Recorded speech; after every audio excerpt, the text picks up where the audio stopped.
சிவாய நம. திருச்சிற்றம்பலம். வாக்கர்த்தா விவசம்ருக்தவ் வாக்கர்த்தா பதிபக்தயே ஜெகதப்பிதரவு வந்தே பார்வதி பரமேஸ்வரம்.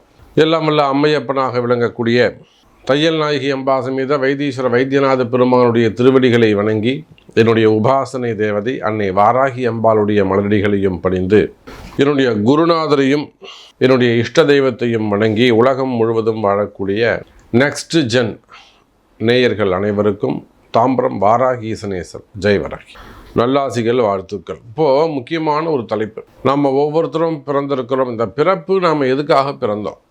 இப்போ இந்த பர்த்து இருக்குன்னா அது ஒரு காரணம் இல்லாமல் இருக்காது. அது பரம ஏழையாக இருக்கலாம், அல்லது ஒரு ஹைஃபையான லைஃபாக இருக்கலாம், ஒரு மிடில் கிளாஸ் லைஃபாக இருக்கலாம்.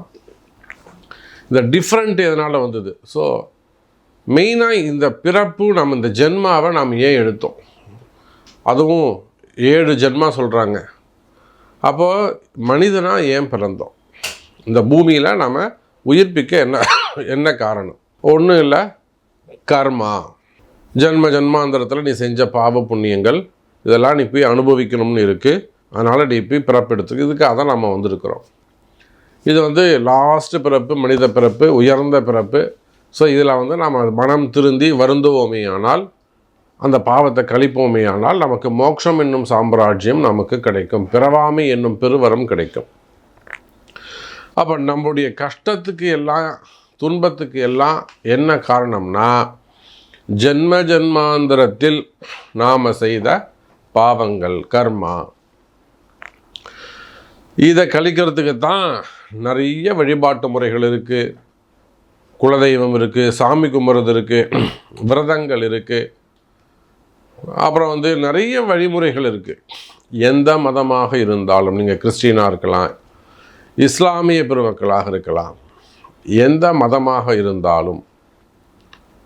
ஸோ எத்தனையோ பாதிரியார்கள், அதே போல் எத்தனையோ இஸ்லாமிய பெருமக்கள் மதமார்கள் கூட நம்மிடத்தில் நமக்கு நண்பர்களாக இருப்பது உண்டு. ஃப்ரெண்ட்ஸாக இருக்காங்க, நிறைய டிஸ்கஷன் செய்வாங்க. இப்படி தான் இருக்குது சாமி, இப்படி தான் இருக்குது சாமின்னு சொல்லிட்டு நிறைய பேர் நம்மகிட்ட வந்திருக்கிறாங்க.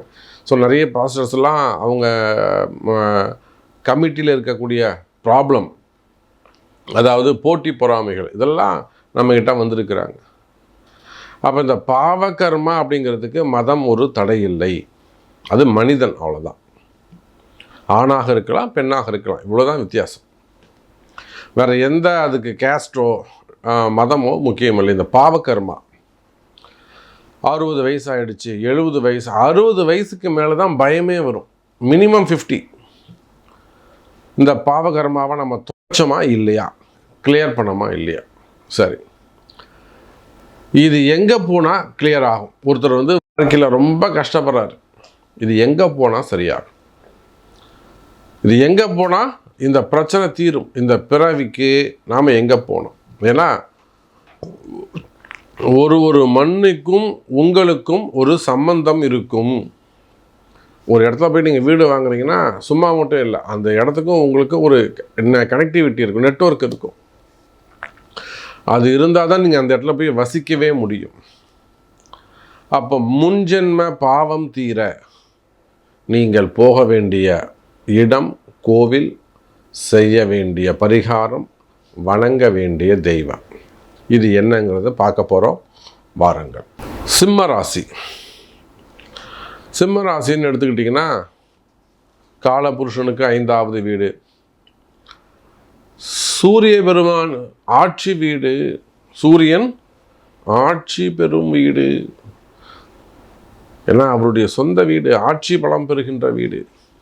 சரி, சூரியனுக்கு அது ஆட்சி வீடு, ரைட், இருக்கட்டும். அப்புறம் மகம் நட்சத்திரம் முதல் அங்கே தான் வருது. மகம் நட்சத்திரம் அஸ்வினிக்கு மதிப்பில்லை, ஆனால் மகத்துக்கு மதிப்பு உண்டு. பூரம் நட்சத்திரம் சூரியனுடைய உத்திரம் நட்சத்திரத்தில் ஒரு பாதம். கேது, சுக்கிரன், சூரியன் காம்பினேஷன். அப்போது மகம் நட்சத்திரம் 4 பாதம், பூரம் 4 பாதம், உத்திரம் 1 பாதம். இந்த நட்சத்திரத்தில் உள்ளடக்கிய சிம்ம ராசி அன்பர்களே, எவ்வளவு பெரிய ராஜ பதவியில் நீங்கள் இருந்தாலும் எவ்வளோ பெரிய ராஜ பதவியில் நீங்கள் இருந்தால், நான் நிறைய பதிவுகள் போட்டிருக்கிறேன், நிறைய ஜோதிட ரகசியங்கள் சொல்லியிருக்கேன். வேர்ல்டு வைடு, உலகம் முழுவதும் நம்மளுடைய பக்தர்கள் நிறைய அதை வின் பண்ணியிருக்கிறாங்க. அப்போ இந்த சிம்ம ராசி அன்பர்கள் வணங்க வேண்டிய தெய்வம் சிவபெருமான். ஏங்க, சூரியன் ஆத்மகாரகன், கேது ஞானகாரகன், சுக்கிரன் யோககாரகன். அதிர்ஷ்ட யோகம்னா சுக்கிரன் தான் சொல்லணும். நம்ம போகம்னா ராகுவை சொல்லணும். சுகாதிபதி அவர், அந்த சுகத்தை அனுபவிக்கிறார் இவர், சுகத்தை எதிர்பார்க்கக்கூடியவர், ஆசையை தூண்டக்கூடியவர் அவர், ஆசையை தூண்டி அனுபவிக்கக்கூடியவர் சுக்கிரன். புரியுதா? அப்போது இந்த சிம்ம ராசி அன்பர்கள் வணங்க வேண்டிய தெய்வம் சிவபெருமான்.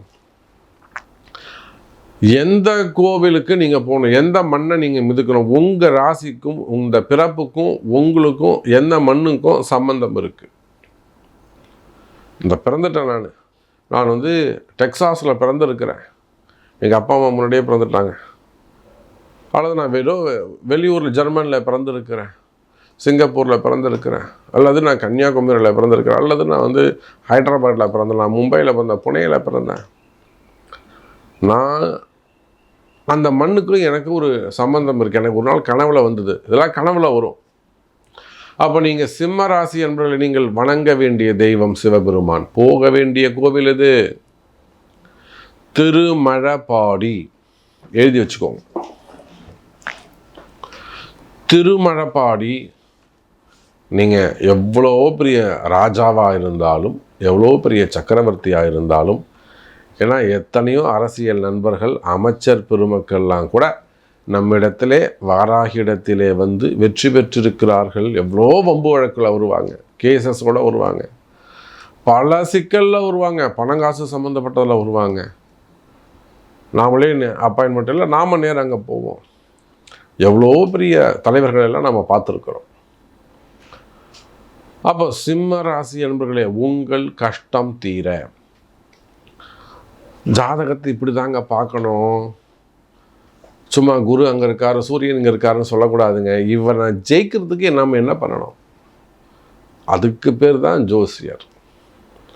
அப்போ சிம்ம ராசி என்பது நீங்கள் வாழ்க்கையில் ஜெயித்திட, உங்களுடைய பாவங்கள் தீர அந்த திருமழப்பாடி கோவிலுக்கு போகணும். திருமழப்பாடி போயிட்டு அங்கே ஒரு அடுப்பை பற்ற வச்சு ஒரு 10 கிலோ 15 கிலோ தயிர் சாதம், சாம்பார் சாதம், சக்கரை பொங்கல் செய்து எல்லாருக்கும் அன்னதானம், ஒரு பேப்பர் பிளேட்டு பாக்குத்தட்டில் போட்டு ஒரு 100 பேருக்கு அன்னதானம் பண்ணுங்க, வசதி வாய்ப்பு இருந்தால். என்ன மாதிரி ஒரு ஏழையாக இருக்கீங்க, ஒரு 2 கிலோ தயிர் சாதம் போட்டு துணையில் போட்டு கொடுங்க. அன்னதானம் பண்ணணும், செய்யணும். அன்னதானம் கண்டிப்பாக செய்யணும். திருமழப்பாடியில் செய்யணும், பூந்துருத்திலையும் செய்யணும்.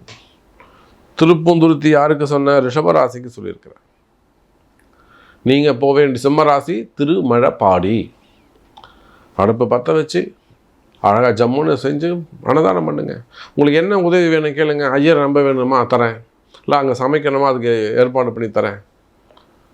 இல்லை வெளியூரில் இருக்கிறீங்க, வெளி மாநிலங்களில் இருக்கீங்க, உங்களுக்கு ஃபுல் பூஜையை எடுத்து அதை வீடியோ கிளிப்பிங் கூட அனுப்புவா, நம்பிக்கையாக செஞ்சு தரணுமா, செஞ்சு கொடுக்குறோம். உங்களுக்கு என்ன உதவி வேண்டுமோ செய்து கொடுக்குறோம். ஒரு முறை நீங்கள் கண்டிப்பாக திருமழப்பாடி. என்னங்க அப்படி என்னங்க விசேஷம்? அப்படி என்ன விசேஷம்? நாங்கள் ஏன் அந்த கோவிலுக்கு போனோம்? சிம்மராசி என்பர்களே, அங்கே இருக்கக்கூடிய சிவபெருமான் நந்தி பெருமானுக்கு திருமணம் செய்த இடம். நந்திக்கு திருமணமான கோவில். நந்தி திருமணத்தை பார்த்தால் முந்தி திருமணம் நடக்கும். புரியுதா சுவாமி? திருமணம். அதோடு மட்டுமல்ல, நந்தியை தன்னுடைய மகனாக நினச்சி அப்பா அம்மாவாக இருந்து கல்யாணம் பண்ணி வைக்கிறார் அங்கே. அப்போ நம்மளையும் ஒரு மகனாக நினைத்து அப்பாவாக நினச்சி நீங்கள் போனீங்கன்னா அவங்க பிள்ளையாக நீங்கள் அவங்கள காப்பாற்றுவார்.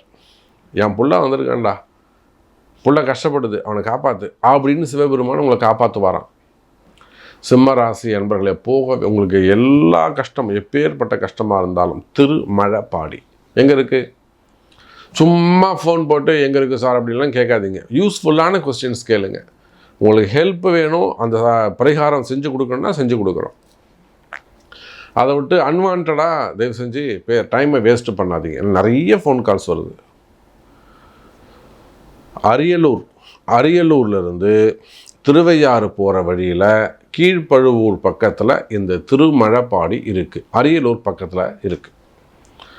இப்போது என்றைக்கு போனோம்? உங்கள் ஜென்ம நட்சத்திரம் நீங்கள் பூரம்னா அன்றைக்கி போகணும், நீங்கள் மகம்னா அன்றைக்கி போகணும், நீங்கள் உத்தரம்னா அன்றைக்கி போகணும். உங்கள் ஜென்ம நட்சத்திரத்தில் போகலாம், அல்லது திரையோதசி பிரதோஷ தினத்தில் போகலாம், நவமியில் போகலாம். அப்படி இல்லைன்னா நீங்கள் பிறந்த கிழமையில் போகலாம். நான் சனிக்கிழமை பிறந்திருக்கேன் சாமி, நான் செவ்வாய்க்கிழமை பிறந்த கிழமையில் போகலாம். இதுதான் அந்த அதிர்ஷ்ட ரகசியம். இப்போ உங்களுக்கான பரிகாரம். அப்போ செய்ய வேண்டிய பரிகாரம் என்னங்க செய்யணும்? சார், நீங்கள் எந்த ராசியாக இருந்தாலும் எந்த கோவில் போனாலும் அந்த கோவில் ஐயருடைய நம்பரை முன்னாடியே வாங்கி வச்சுக்கோங்க. ஏன்னு கேட்டிங்கன்னா, சிலதெல்லாம் கிராமத்து கோவிலாக இருக்கும். இப்போ நான் சொன்ன கோவில்லாம் ஒரு கிராமத்து கோவிலாக இருக்கும். ஐயர் குறிப்பிட்ட டைமுக்கு மட்டும் வந்துட்டு போவாங்க. அப்போ அந்த ஐயரோட நம்பரை வாங்கிட்டு, நாங்கள் இந்த நட்சத்திரம் இத்தனாம் தேதி வரோம், இல்லை இந்த கிழமையில் வரோம், நீங்கள் அவைலபிளாக இருப்பீங்களா அப்படின்னு முன்கூட்டியே அவங்கள்ட்ட பேசி வச்சுக்கோங்க. எவ்வளோ செலவாகும் எல்லாமே நீங்கள் அவங்கள்ட்ட கேட்டு வச்சுக்கோங்க. உங்களுக்கு என்ன உதவி வேண்டுமோ கேளுங்க, நாங்கள் சப்போர்ட் பண்ணுறோம். ஐயருடைய நம்பர் வேண்டும்னா தரோம். அப்படிலாம் உங்களால் நீங்கள் லாங்கில் இருக்கீங்க, வெளி ஊர்களில் இருக்கீங்க, வெளி மாநிலங்களில் இருக்கீங்க, வெளிநாடுகளில் இருக்கிறீங்க, ஒரு கன்னியாகுமரியில் இருக்கிறீங்க, நீங்கள் வந்து கும்பகோணம் சைடு வந்துட்டு போனோன்னா உங்களுக்கு கஷ்டம், இல்லை அப்படி அந்த புதுசை சைடு வரணும்னா உங்களுக்கு கஷ்டம். நீங்கள் வந்துட்டு போகிறதுக்கே 4000 செலவாயிடும். அப்போ அந்த 4000 நீங்கள் மணி ஆர்டரோ இல்லை வந்து ஜிபேவோ பண்ணிங்கன்னா நீங்கள் உட்காந்துட்டுலேயே அந்த பூஜையை பண்ணி கொடுத்துடலாம். ஸோ இந்த மாதிரி சின்ன சின்ன ஹெல்ப்பு. இல்லை சாமி, நான் நேரில் தான் வரணும், தாராளமாக உங்களுக்கு அந்த கூகுளில் எல்லா கோவில் நம்பரும் கூகுளில் போட்டிங்கன்னா லொக்கேஷன் கிடச்சிரும். எங்களோட சப்போர்ட் உங்களுக்கு தேவைப்படாது. இல்லை முடியல, ஏஜ்டு பர்சனாக இருக்கீங்க, நான் சொன்ன மாதிரி லாங்கில் இருக்கீங்கன்னா நிச்சயமாக நாங்கள் உங்களுக்கு சப்போர்ட் பண்ணுறோம், அந்த அபிஷேகம் பண்ணி தரோம். சரி, பரிகாரம் என்ன செய்யணும்? சார், இங்கே எந்த கோவிலுக்கு போனாலும் அந்த சிவனுக்கோ அந்த தெய்வத்துக்கு ஒரு அபிஷேகம், மகா அபிஷேகம் செய்யலைனா கூட ஒரு பால் அபிஷேகம், மினிமம் ஒரு பால் அபிஷேகம், ஒரு அபிஷேகம் பண்ணி ஒரு வாசனை புஷ்பம் சாத்தி அந்த தெய்வத்துக்கு உரிய இலைகளால், சிவனாக இருந்தால் வில்வம், முருகராக இருந்தால் நொச்சி இலை, அப்புறம் பெருமாளாக இருந்தால் துளசி, இந்த மாதிரி அந்த தெய்வத்துக்குரிய இலைகளால் சகஸ்ரநாம அர்ச்சனையும் செய்ய வேண்டும். புரியுதுங்களா? சகஸ்ரநாம அபிஷேகம் பண்ணணும், சகஸ்ரநாம அர்ச்சனை கண்டிப்பாக செய்யணும்.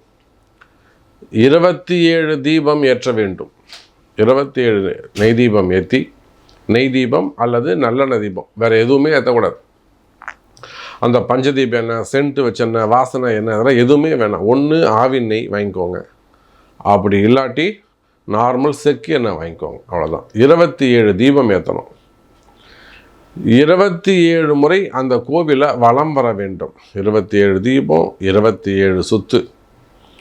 சக்கரை பொங்கலும் லெமன் சாதமும் நைவேத்தியம் பண்ணணும். இல்லை அந்த கோவிலுக்கு ஏற்ற மாதிரி, பெருமாள் இருந்தால் புளி சாதம் போடுங்க, முருகர் கோவிலாக இருந்தால் லெமன் சாதம் போடுங்க, சிவன் கோவிலாக இருந்தால் தயிர் சாதம் போடுங்க.